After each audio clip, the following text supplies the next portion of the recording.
Hello दोस्तों, स्वागत है एक नई वीडियो में। आज हम लॉ के बारे में पढ़ेंगे। ठीक है, लॉ ऑफ मोशन। ठीक है, चलिए शुरुआत करते हैं। तो जैसे कि आप देख सकते हैं न्यूटन का फर्स्ट लॉ क्या होता है।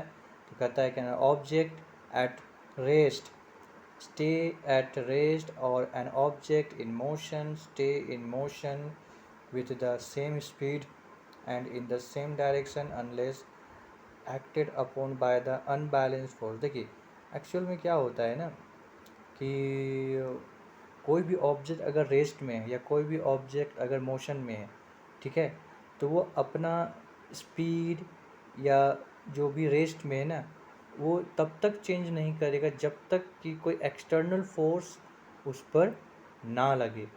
ठीक है, एक्सटर्नल फोर्स जब लगेगा तो वो अनबैलेंस हो जाएगा, और जब वो अनबैलेंस हो जाएगा तो वो जिस भी मोशन में होगा, चाहे वो रेस्ट या स्पीड में, वो उसका जस्ट अपोजिट हो जाएगा। यानी रेस्ट वाला जो होगा वो उसमें मोशन आ जाएगा, मोशन वाला जो होगा वो रेस्ट में आ जाएगा। ठीक है, नेक्स्ट है सेकेंड लॉ ऑफ मोशन। ये क्या होता है? तो कहता है the acceleration of an object as produced by a net force is directly proportional to the magnitude of the net force in the same direction as the net force and inversely proportional to the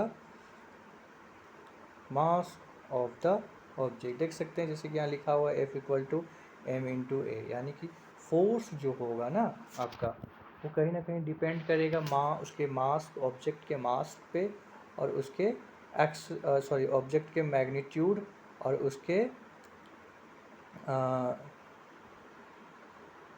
मास और acceleration पे उस depend करेगा। ठीक है, next third number है Newton third law. ये क्या कहता है? कहता है for every action there is an equal and opposite reaction. मतलब क्या समझे कि आप जिस और फोर्स लगाएंगे, समझिए कि उसके जस्ट अपोजिट से भी उतना ही फोर्स लगेगा। जैसे जब आप एक दीवार को, ठीक है, जब आप एक दीवार को धक्का दे रहे हो, ठीक है, तो जितना आप फोर्स उस दीवार को धक्का देने में लगा रहे हैं, समझिए कि उतना ही फोर्स जो है ना वो दीवार आपकी ओर भी लगा। जैसे कि आप देख सकते हैं यहाँ पर रस्सी खींचातानी हो रहा है, ये इसका एग्जांपल बेस्ट एग्जांपल है।